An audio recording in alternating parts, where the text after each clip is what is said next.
Mucha gente opina que el científico creyente en el mundo actual es exactamente lo mismo que un dinosaurio, es decir, está extinto.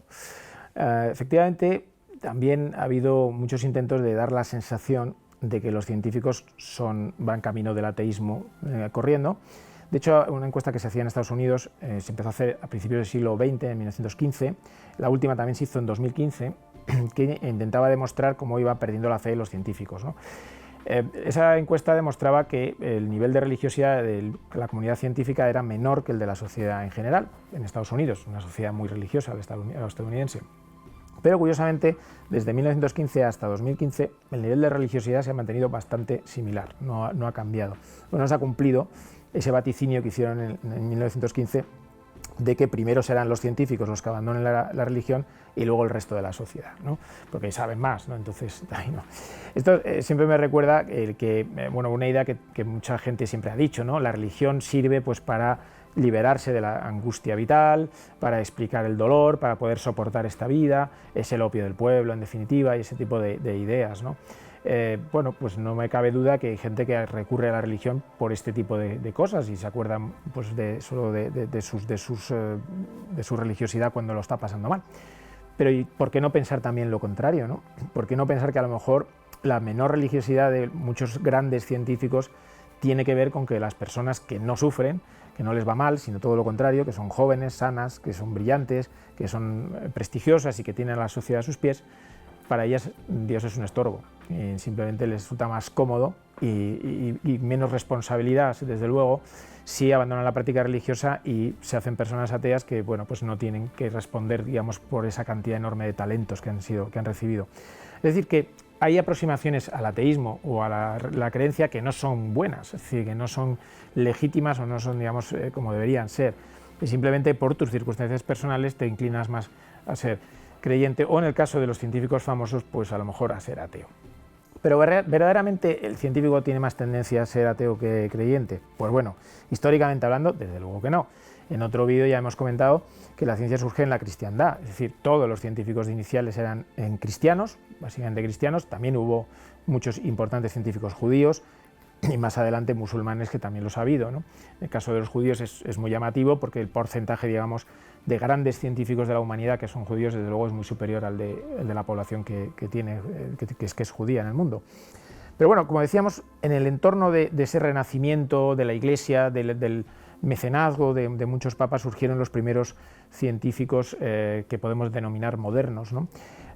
Y todos ellos discutían de ciencia en un entorno teológico. Hasta finales del 18, básicamente, la ciencia se discutió en seminarios de teología, siempre buscando un poco una explicación del mundo para llegar a Dios, ¿no? Después ya se independizó, vino esta crisis del siglo XIX de la que hemos hablado también, donde el mecanicismo dio paso pues, a una visión del mundo donde parecía que no había cabida para la religiosidad, para la espiritualidad, ¿no?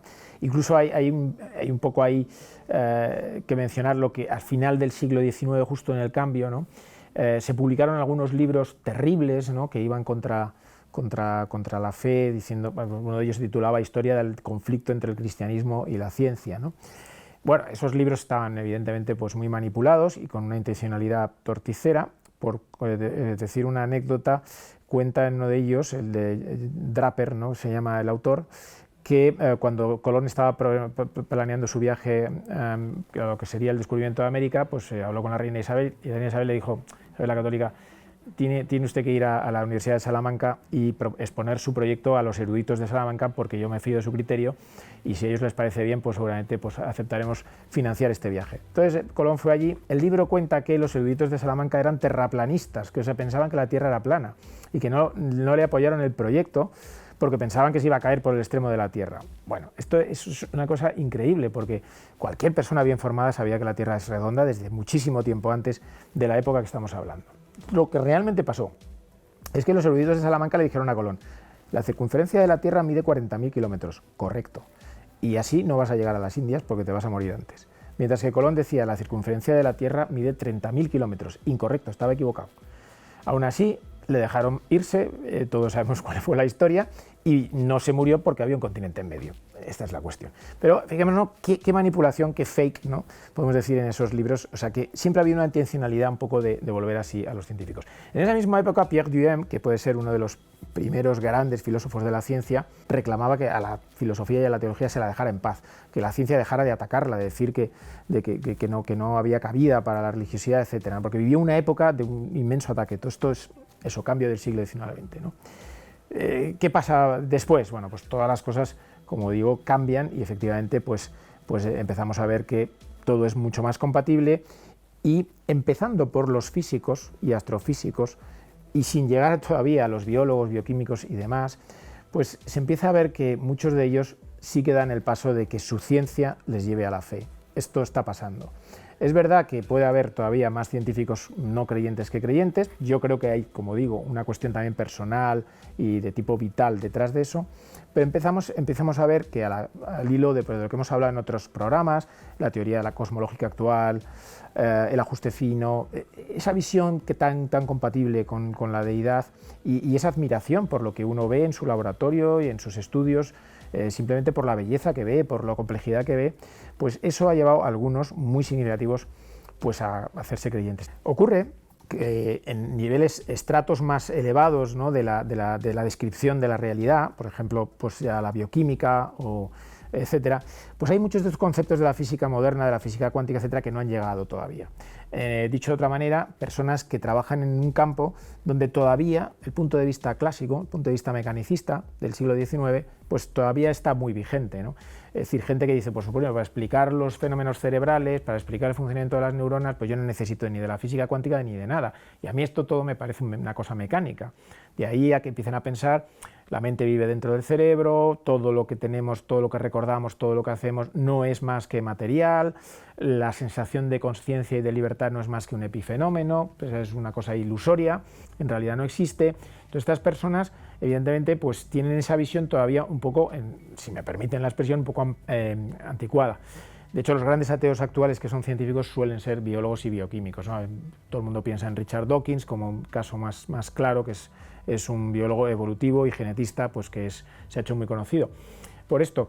Pero ¿qué ocurre? Que simplemente yo creo que todavía no ha llegado un poco todo ese arrastre de conocimiento que nos lleva a una visión verdaderamente mucho más abierta, ¿no?, del mundo, mucho más libre y por tanto pues más compatible, donde al final dices, ¿qué es lo más sencillo, ¿no? Es mucho más sencillo pensar que detrás de esto ha habido una mente que ha hecho andar este mundo y además lo ha hecho por amor, ¿no? Obviamente también no estamos como en la época antigua donde prácticamente todos los científicos eran creyentes, claro que no, pero lo que desde luego vamos viendo es que en muchos círculos se entiende la inmensa compatibilidad entre la ciencia y la fe y que poco a poco esa compatibilidad va más allá, ¿no? Hay quien lo ha querido ver como una especie de péndulo, ¿no?, donde digamos el punto más bajo pues fue ese cambio del siglo XIX al XX y que estamos otra vez en una situación donde la ciencia es muy estimulante, pero es muy estimulante también para pensar que verdaderamente hay algo más, ¿no?, y que la explicación de tantas cosas además que se nos ha dicho pues en nuestras catequesis, etcétera, o que leemos en el propio Génesis, pues resulta que son sorprendentemente compatibles con cosas que dice la ciencia, ¿no?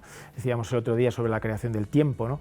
El propio relato entero del Génesis es un relato tan compatible con cuál es la historia del universo que es asombroso. Sobre todo es asombroso porque hay infinidad de cosmogonías en otras civilizaciones y relatos del inicio del mundo y no tienen nada que ver con el libro del Génesis escrito hace 2800 años o por lo menos, ¿no?